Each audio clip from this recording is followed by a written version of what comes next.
18 years had come and gone, and David Theron found himself staring at the flickering flames of the birthday candles atop his store-bought cake. He felt a strange disconnect between the momentous occasion and the mundane setting of their cramped apartment, with its buzzing fluorescent lights and faded, floral wallpaper. It was a stark contrast to the grand adventures he'd always dreamt of. His mother, Sarah, whose weariness from a double shift at the local factory was barely masked by a forced cheerfulness, urged him to make a wish. David obliged, closing his eyes more out of ritual than genuine hope. He felt the familiar wash of emotions emanating from the small gathering, his mother's pride tinged with anxiety, his friend Mark's envy of David's new digital watch, and the ever-present weight of his secret, his ability to sense the thoughts and feelings of those around him. A sudden ring of a doorbell startled them. Sarah frowned, expecting someone else. But before David could speak, the door swung open, revealing three figures so unusual in their appearance that Mark dropped his plate. The tallest figure possessed skin of a deep azure hue, shimmering strangely beneath the apartment's harsh lighting. His companions were even more striking, adorned with what looked like metallic scales and crystalline formations that seemed impossibly organic. Their clothing was equally otherworldly, all flowing lines and sharp angles, unlike any terrestrial fashion. David Theron, the azure skin being spoke, his voice resonating with an unusual timbre. "I am Ambassador VYLL of the Galactic Commonwealth. May we enter?"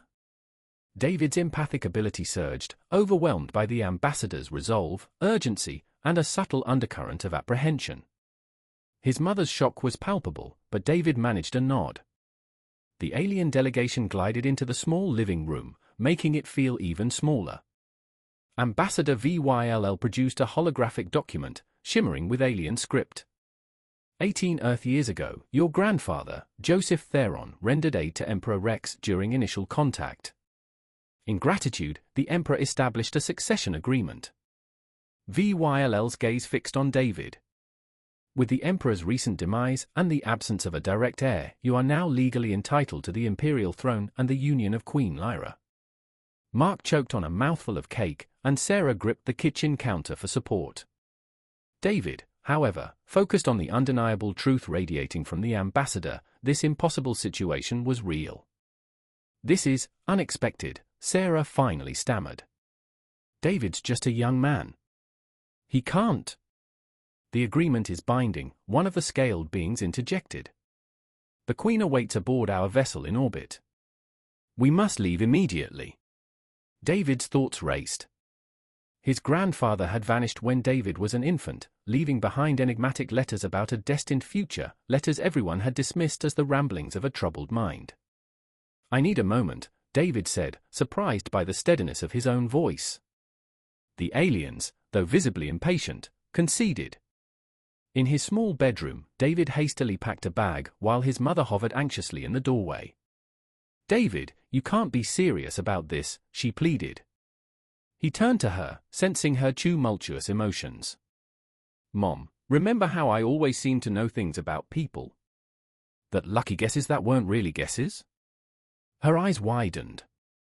"You mean Joseph's letters about the empathic lineage? I think this is what I was meant for." He embraced her tightly, feeling her reluctant acceptance. The alien vessel was beyond anything he could have imagined. As they approached a figure who could only be Queen Lyra, David found himself awestruck. She was tall and regal, her azure skin several shades darker than the ambassador's. Her attire shimmered like captured starlight, accentuating her form. But it was the tempest of emotions emanating from her that truly captivated him: anger, resentment, pride, and beneath it all, a profound loneliness that resonated within him. "So, this is the heir." Lyra's voice was frigid. "A child from a primitive world, barely past adolescence." David straightened, allowing his empathic abilities to fully engage. He saw past her carefully constructed facade, sensing every nuance of her disdain. Instead of cowering, he offered a genuine smile, a knowing look that made her perfectly arched eyebrows twitch. "Your Majesty," he offered a respectful bow, "I look forward to demonstrating that appearances can be deceptive." Her expression hardened. "We shall see. The court will devour you, little heir."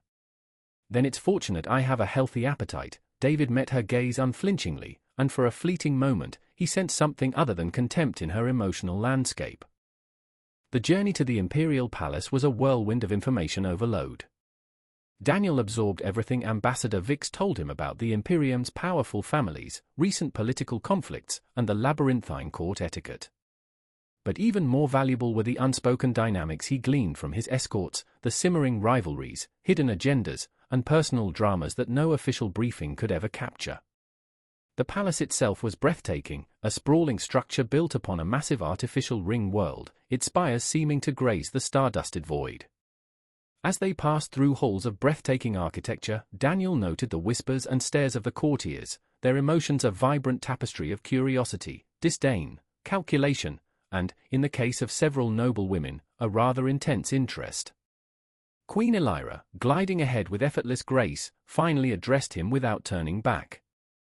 "Your quarters have been prepared," she said, her voice cool.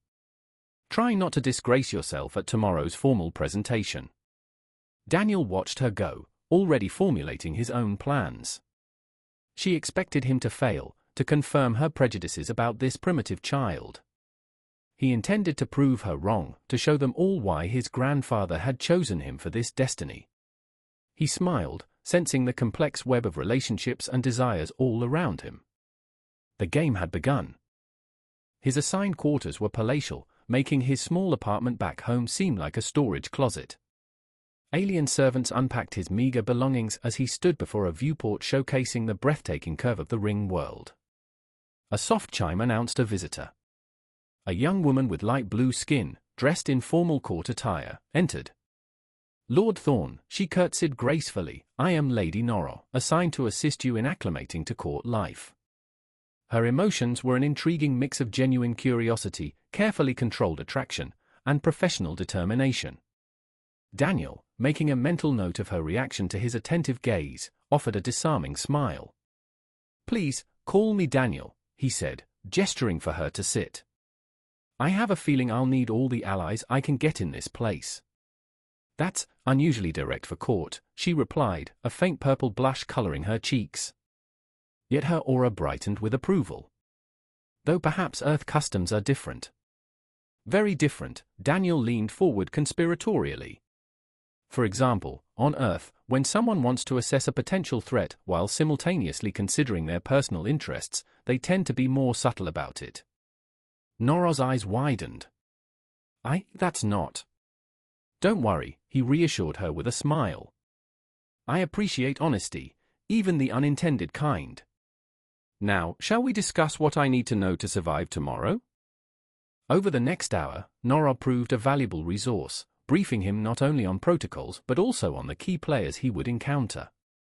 He paid particular attention to her assessment of Queen Elira. "The Queen has ruled effectively as regent since Emperor Rix began his decline," Nora explained. "Many believe she should continue ruling alone, marriage requirement or not." "And what do you believe?" Daniel asked, already sensing her answer. Nora chose her words carefully, but her emotions betrayed her. Change wasn't always unwelcome, fresh perspectives could be valuable. Their eyes met, and Daniel allowed himself to project a hint of warmth, enough to deepen her blush. Building alliances was essential, and Lady Nora's position could prove advantageous. The rest of the day passed in a flurry of preparations.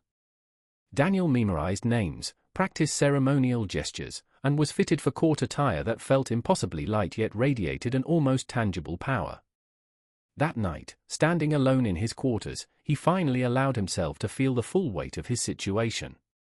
His empathic ability, which had always set him apart on Earth, might just be the key to his survival, and perhaps even his success, in this place of ancient power and cosmic intrigue. A message flashed on his room's holographic interface detailing the schedule for tomorrow's presentation. Another, anonymous message followed: the boy king should watch his step. Not everyone welcomes Earthborn upstarts. Daniel smiled. Let them plot. Every scheme, every hidden desire, every flicker of emotion was a thread he could read and weave into his own design. They thought him naive, a child playing a grown-up's game.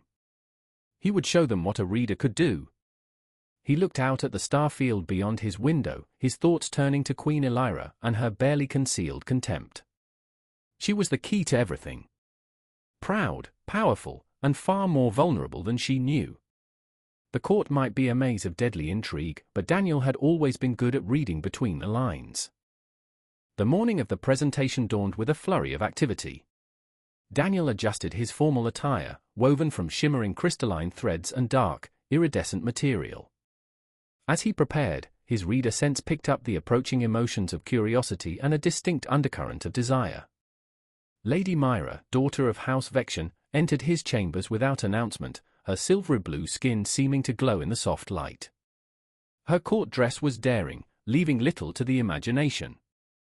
"I thought our new heir might appreciate a personal welcome," she purred, moving closer than protocol allowed. Her emotional signature was a potent mix of ambition and a calculating flirtation. Daniel smiled, reading the layers of her approach. "How thoughtful," he replied, "though I suspect Queen Elira wouldn't approve of such informal greetings." "The Queen doesn't control everything," Myra countered, tracing a finger along his collar, despite what she believes. Before Daniel could respond, Lady Nora entered, stopping short at the sight of Myra. Her aura flickered with jealousy before she composed herself. "Lord Thorn, the ceremony begins in 20 minutes. "Thank you, Nora," Daniel said, smoothly stepping away from Myra. He noted how both women's emotions shifted at his subtle display of preference for formality. "Shall we proceed?" The great hall of the Imperial Palace was breathtaking. Thousands of nobles from across the galaxy filled the vast space, their diverse forms and colors a vibrant tapestry. Daniel felt the wash of their emotions, curiosity, disdain, interest, and above all, calculation. Queen Elira sat upon her crystal throne, her beauty even more striking in full regalia. Her emotions were tightly controlled, but Daniel caught flickers of annoyance as she noticed several young noble women eyeing him with open interest. The ceremony proceeded according to ancient protocol, culminating in Daniel kneeling before the throne. He could feel Elira's satisfaction at seeing him in this position of submission, along with the anticipation of the court, some hoping for a misstep. Instead, he performed each ritual flawlessly, adding subtle flourishes that conveyed both respect and confidence. Rising, he turned to address the court. "My honored subjects," he began, his voice resonating through the vast hall, "I stand before you not just as heir to the throne, but as a bridge between worlds." His speech, carefully crafted to honor tradition while hinting at positive change, was met with surprising approval. He sensed genuine interest replacing dismissal in many minds, particularly among the younger courtiers. Later, at the celebratory feast, Daniel navigated the delicate dance of courtly interactions. Lady Kira of House Zena practically draped herself on him during a discussion of trade policies, while Princess Astra of the Nebula Kingdoms made her interest known through increasingly suggestive metaphors. Throughout it all, Daniel maintained perfect composure, neither encouraging nor rejecting their advances outright. His reader ability allowed him to play each interaction precisely, fostering potential alliances without making commitments. He noticed Queen Elira observing these exchanges, her emotions becoming increasingly complex, annoyance mixed with a growing curiosity. She clearly hadn't expected him to handle the court's social dynamics with such sophistication. The evening's true test came during a trade dispute between Houses Vection and Zena. A minor disagreement over shipping routes quickly escalated into barely veiled threats. Daniel, sensing the underlying emotional currents, stepped in with a solution that satisfied both houses while appearing to favor neither. The shocked approval from the assembled nobles was genuine, but it was Elira's brief flash of reluctant admiration that pleased him most. As the celebration wound down, Daniel retired to his chambers, well aware of at least 3 noble women coincidentally learning the route there. Their disappointment at his firmly closed door was palpable. Alone, Daniel smiled. Day 1, and already the court's dynamics were shifting. Let them think they were seducing him, every flotation, every revealed desire, was another thread he could weave into his own design. Tomorrow would bring new challenges, but for now, he had made his first move. And somewhere in the palace, a queen was going to bed with her certainty just a little less certain. The early morning sunlight, filtering through the crystalline windows of Daniel's chambers, illuminated the sleeping form of Queen Elira nestled beside him.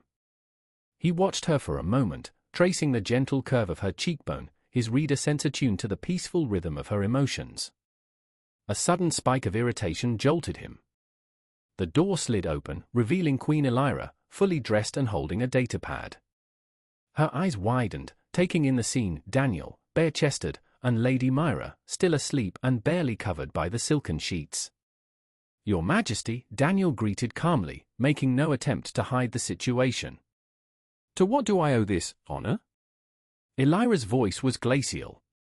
"The trade summit," she said, her gaze fixed on Myra. "Which you would remember if you weren't so occupied."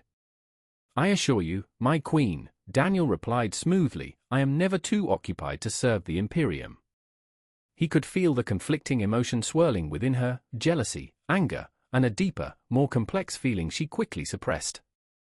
"The Grand Hall, in 1 hour," Elira stated curtly. "House Zenith's new tariffs on quantum crystals require immediate attention." With a final, pointed look, she turned and left. Myra stirred beside him.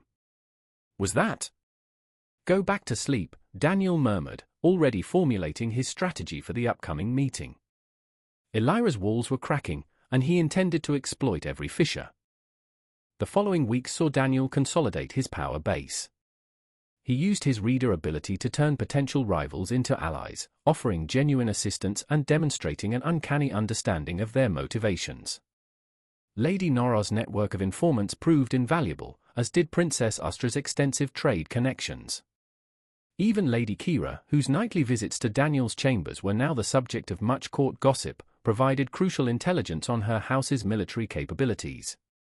Daniel noted with satisfaction that Elira observed his every move, often watching his diplomatic sessions from hidden alcoves. Her emotional turmoil grew with each successful negotiation, each display of his growing influence. One afternoon, Daniel managed to broker a peace treaty between two houses that had been locked in a bitter feud for centuries. The court erupted in applause, and even the most cynical nobles acknowledged his skill. Across the vast hall, Daniel met Elira's gaze. For a fleeting moment, he saw genuine admiration in her eyes before her carefully constructed mask snapped back into place. That evening, he found her alone in the palace gardens. "Impressive performance today," she said, her voice cool. "Though I wonder how many of your intimate allies contributed to that solution." "Jealous, my queen?" Daniel asked, moving closer. Elira spun around, her eyes flashing. "Don't flatter yourself," she snapped. "Your dalliances with court women are beneath my notice." But her emotional signature betrayed her words. Daniel stepped closer still, close enough to catch the subtle scent of her perfume. "Then why do you watch me so carefully?" he asked softly.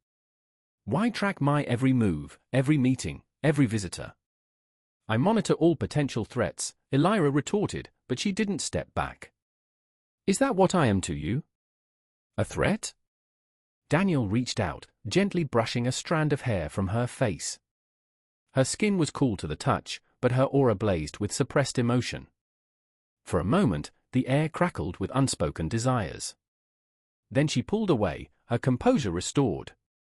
"Don't mistake political necessity for personal interest, little heir," she said, her voice regaining its icy edge. But as she walked away, Daniel smiled. Her walls were crumbling faster than she realized. The annual Star Ball provided the perfect backdrop for the court's shifting power dynamics. Daniel danced with calculated precision, choosing each partner for maximum political impact. Lady Myra, Princess Astra, even the Andromedian ambassador's daughter, each whirled in his arms, whispering secrets and revealing hidden agendas. Elira watched from her throne, her legendary composure slipping with every dance. When Daniel finally approached her, protocol demanded she accept his invitation. As they moved across the floor, Elira murmured, "You're playing a dangerous game." "I'm not playing, my queen," Daniel replied, his hand resting at her waist. "I never play with things that matter." He could feel her breath catch in her throat. "Do you actually mean that?" she asked, searching his face. I always mean what I say to you, Daniel replied, allowing her to sense the truth of his feelings, his attraction, his respect, his growing affection. Elira abruptly broke away, fleeing the ballroom. But Daniel had felt her response, the momentary flicker of vulnerability in her carefully guarded emotions. Later that night, his chamber door slid open. This time, it wasn't one of his usual visitors. Elira stood in the doorway, pride warring with desire in her eyes. "This changes nothing," she declared. Daniel smiled and held out his hand. "Everything has already changed," he said softly. Elira stepped inside, and the door whispered shut behind her. The months that followed were a whirlwind of political maneuvering and personal discoveries. Daniel and Elira ruled jointly, their contrasting styles complementing each other surprisingly well. He, with his intuitive grasp of people's motivations, guided their diplomatic efforts, while she, with her sharp intellect and mastery of imperial law, navigated the complex legal framework of the Imperium. Their nights were spent exploring the depths of their unexpected connection, a bond forged not just in passion, but in a growing respect and affection that surprised them both. Daniel learned that Elira's icy exterior masked a deep vulnerability, a loneliness born of the immense pressures of her position. She, in turn, discovered that Daniel's playful demeanor hid a shrewd mind and a fierce determination to protect those he cared for. The court, initially skeptical of their union, gradually came to accept, even admire, their unconventional partnership. Lady Nora, now a trusted advisor, helped Daniel navigate the intricate web of courtly alliances, while Princess Astra, her initial flirtations evolving into genuine friendship, became a valuable ally in trade negotiations. Even Lady Kira, whose romantic interest had cooled with Daniel's deepening relationship with Elira, remained a useful source of information, her ambition now focused on securing a powerful position within the new regime. There were still whispers and plots, of course.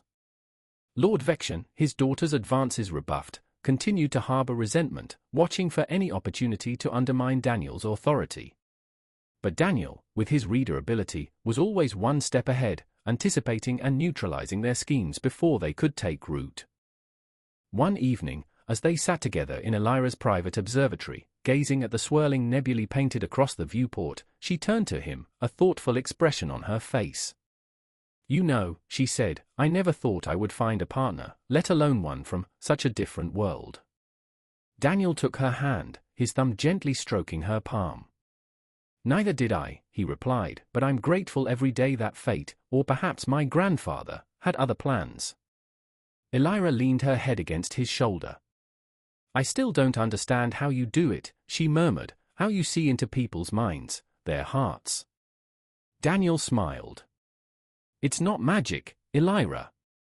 It's just paying attention. Listening to what people don't say, seeing what they try to hide." "And what do you see when you look at me?" she asked softly.